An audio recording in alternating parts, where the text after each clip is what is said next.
Good evening and welcome back to our weekly Shir, question and answers for Anash.org. This week, Mi'ez Hashem, Friday, will be Rosh Chodesh Adar. It's going to be Friday and Shabbos. So I want to address a question which comes up every time when Rosh Chodesh is on Friday. Are you permitted to cut your nails on Shabbos? Now we know there's a tzvus Rabbi Achuset, Simon Memches, that a person should not cut his nails and cut his hairs on Rosh Chodesh. So the question is, if it falls Erev Shabbos, which is the Shabbos, can you cut your nails and your hair, or you cannot? And the answer to this is like this. The Mungavruam, in beginning of Siman Reish Samach, in the Alter Rebbe also in beginning of Siman Reish Samach, Mecha Shabbos, writes that when Rosh Chodesh falls on Friday, you should not cut your hair. It means it brings down Yesh Mekoimos Shenahagi, that you don't cut your hair, and it means that we go according to this minik. But it does not mention that you should not cut your nails. It only mentions you shouldn't cut your hair. So Bapashtas lo the Alter Rebbe is mavir that only hair you shouldn't cut on Rosh Chodesh when it falls on Erev Shabbos, but nails you could cut since it's L'Kovod Shabbos. And this is how we pasken, especially for people who cut their nails every week. Like the Sefer Shivim Temorim, we know there's a Talmud of the Tzemach Tzedek wrote a Sefer on Tzvus Rabbi Achuset, and he writes in Siman Ni'en Vuv that a person which cuts his nail every week has no problem to cut his nail Friday when it's Rosh Chodesh. Other poskim will say that even if you don't cut it every week, even if you cut it every other week, you can still cut it on Rosh Chodesh. But Al Kapurim, the Shivim Temorim, and other poskim say a person which cuts every week, he for sure could cut according to the Alter Rebbe, the Mungavruam, when it falls on Rosh Chodesh. Now the Mishnah Berurah does not pass like this, and he asers if Rosh Chodesh falls on Friday. But again, we go according to the Alter Rebbe, and according to the Alter Rebbe, a person which cuts every week the nails has no problem cutting it this week Friday, which is Rosh Chodesh. Now to the next question, which could come up a lot. I won't say a lot, but it comes up. Shabbos im Yirtz Hashem will be Rosh Chodesh, and it will be Shabbos Kulam. So we take out 3 Sefer Torahs. Now, first of all, a shul which does not have 3 Sefer Torahs, if they have 2 Sefer Torahs, they let me just say how the Seder will be. First of all, we take out 3 Sefer Torahs, a shul which has, and we lay 6 people from Parshas HaShavua, which will be Parshas Mishpotim. Shvi is going to be Parshas Shabbos and Rosh Chodesh, the piece which we learn every Rosh Chodesh.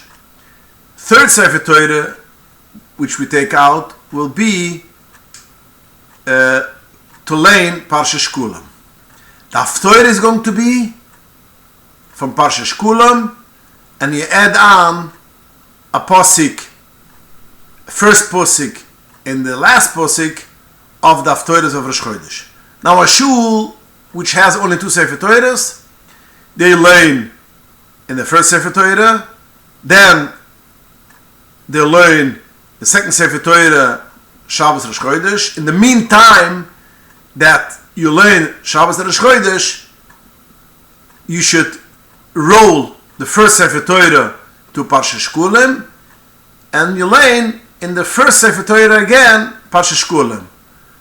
Because you should roll it when they learn Parshas Rosh Chodesh, because we know there's such thing as Terchet de Tzabira.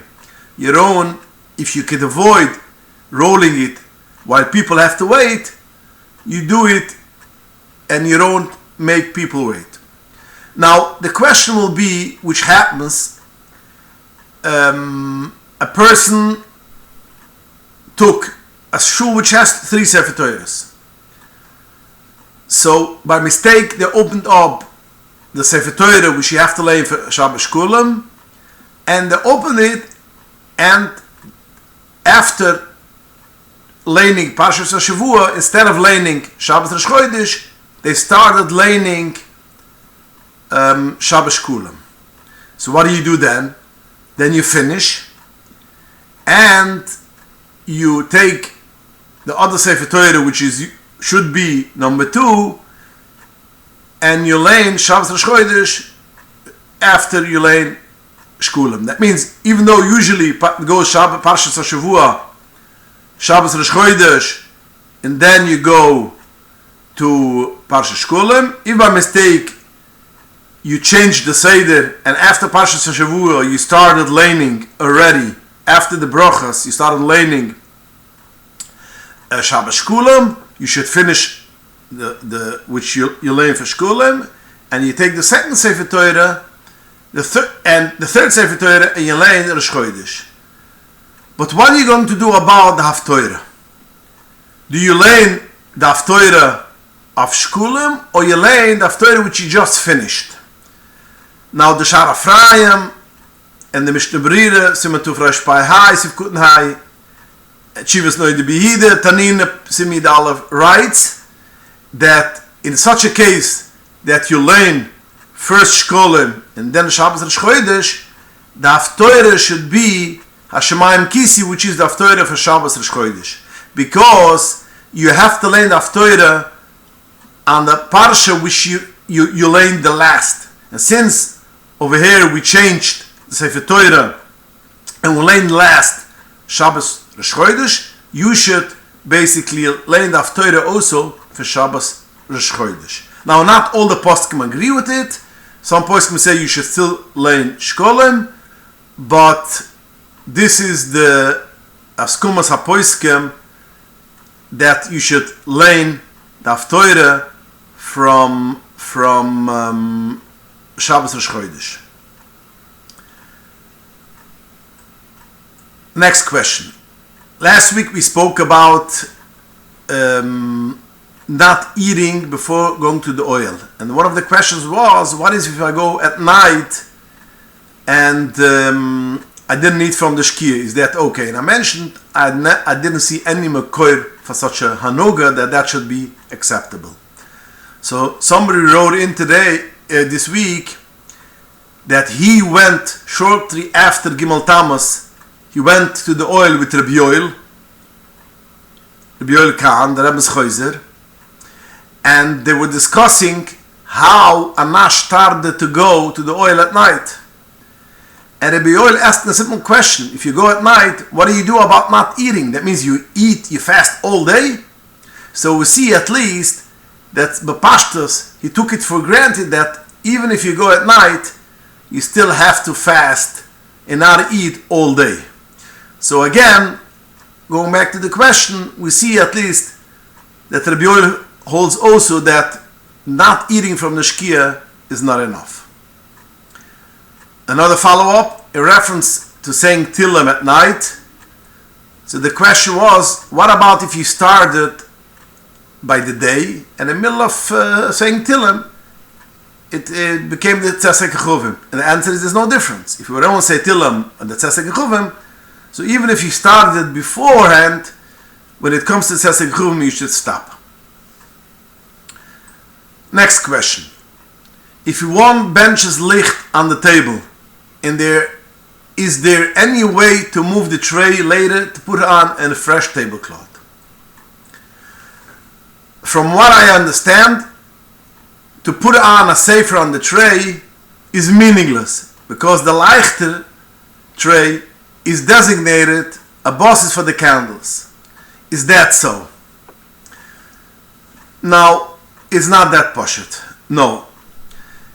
It depends what kind of tray you're talking about. If it is a small tray, which is really designated just for the Shabbos candles, so then you're right.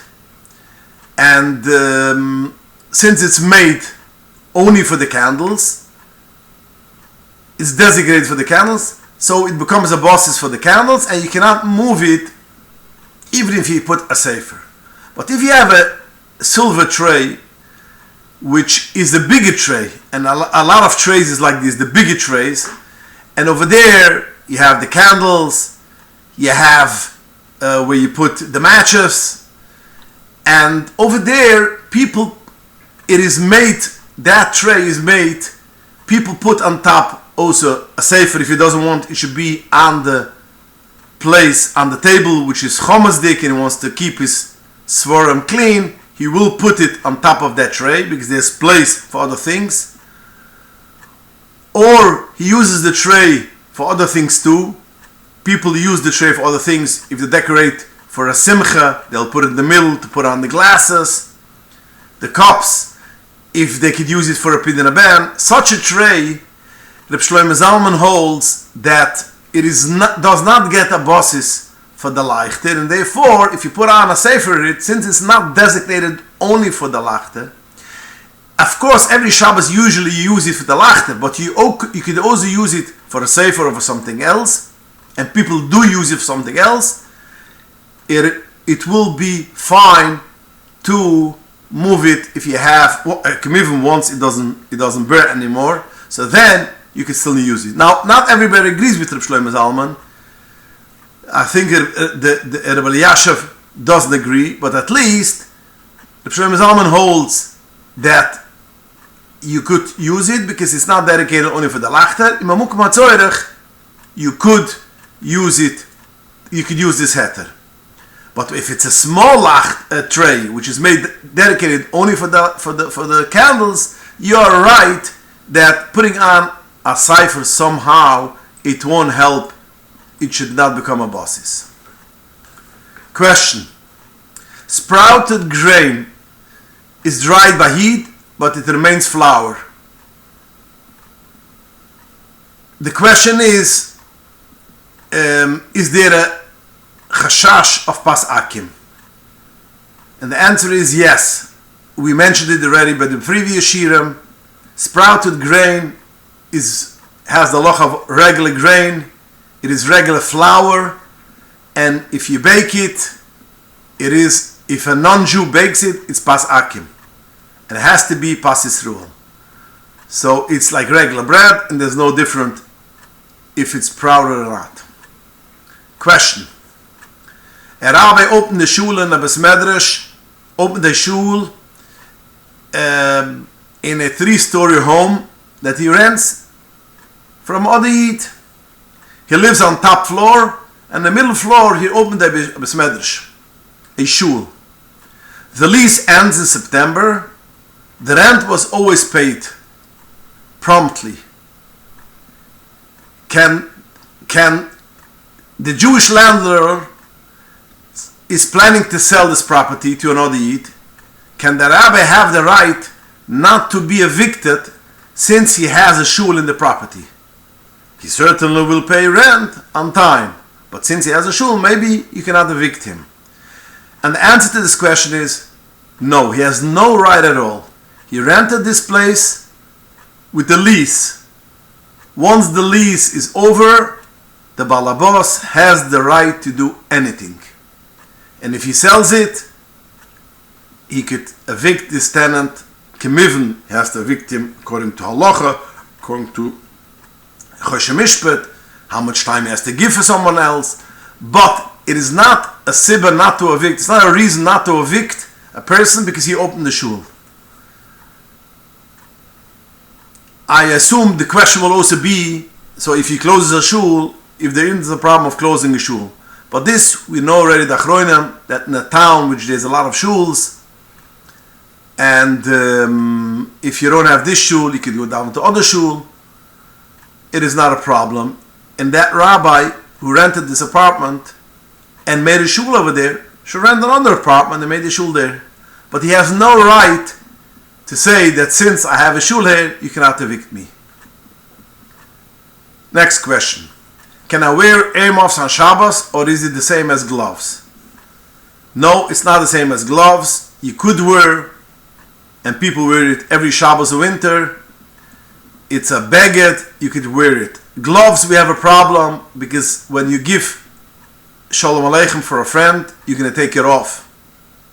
And that's why we are makbid not to wear gloves if it's not connected to your coat. But earmuffs is the same as a shawl, and people do not take it off in the middle of the winter when it stops, even when it stops talking to someone else. So therefore, you could wear earmuffs on Shabbos, even a place where there's no Erev. Question. Is it okay to drink whiskey aged in sherry oaks, sherry casks? Is the wine flavor bottle, pogam, v'chulu? The answer to this question is, it is discussed a lot in the Pas Akum, Achroinam, there's a tshuva min Chasitzchak and other places. There are some Pas Akum which will be more lenient, but the minig b'chsidam, Achsidish Yid, does not go into this oldest etiram, especially when talking about wine. Befrat Chsidei Chabad, which we know, Chsidei Chabad, the Indian of Yain, Neisich Yain, Shel Akim, was a big chumrah, and therefore, Achsidish Yid should not drink whiskey which is aged in sherry oak casks. And now, yes, there are some people in some Pas Akum which are Michael, but it's not a thing in Befrat, especially today's day, which there are a lot of whiskeys which is kosher and is on the kashr's lists. There's no reason that you should go into doichkem and drink things which is not 100% chaladais. After all, Chassidish Yidden have to be makbet, kalake chamira, what they take out, what they take into their mouth. Question. Can you please explain if cereal needs to be Pas Yisroel or Bishul Yisroel? This is a common question, especially shluchim, which they live all over, and it's not that easy to buy cereals, morning cereals which you eat for breakfast, which has Bishul Yisroel. If you live in the tri-state area, you could buy, but not everybody could buy. So what is the halacha? Now, Rav Eliyashiv holds that it goes into the gather of pas, and therefore, if it's not, if you don't have a yid which opens the fire, it's Pas Akum, Pas Palter, and it needs to be Pas Yisroel, so therefore, it is a problem. Now, most Pas Akum do not agree with this, that goes into gather of pas. Because if it goes into the pas, you don't have that item of Ohel Shilchem Menuchim Anisht. If it goes on a table of a king, that means a fancy meal, a meal which is where you serve by a chasana or by a fancy hotel, you don't have all this attire. You have the heter of some people, like Alter Rebbe writes, some people are b'chal makbid of pas palter. But as Chassidim, we are not lenient on pas palter. So therefore, if it goes into the gather of pas, you have no way out. But most Pas Akum hold, it goes into the gather of bishul. So it needs to be Bishul Yisroel, that's the question. Or not Bishul Yisroel. Now, by Bishul Akum, we know one of the things is that if it does not go on Shulchan Aruch, that means if it's not served in a nice setting, a nice suda, a nice didder, there is no problem of Bishul Akum. Now, Ohel Shulchan Aruch, there is a shaila in the Pas Akum. What does it mean? For sure, in a armen of a king, in a palace of a king, the children will also eat, and maybe even the king himself by his breakfast table, he might maybe eat also these kind of cereals in his private audience. Now, private breakfast. Now the question is, if it is so, will that be considered Ohel Shel Meluchim or not? So some poskim say, yes, since a king will also eat this kind of cereals, so then it needs to be Bishul Yisroel. But a lot of poskim say no, it has to be in a fancy setting, in a mechibadige setting, in a setting which a king will be mechabat someone else, and as I mentioned already in the previous shirim, it means if you will serve it by a chasana, if you will serve it by a fancy meal. So if you don't want to serve this fancy meal, that's not considered Bishul Ohel Shel Meluchim, and doesn't need to be Bishul Yisroel. Now, most of the kashrus organizations try, especially the Chassidische, try, and they have a mashgiach there, and they're machmer that there should be Bishul Yisroel. And it's kedai to be machmer if you can.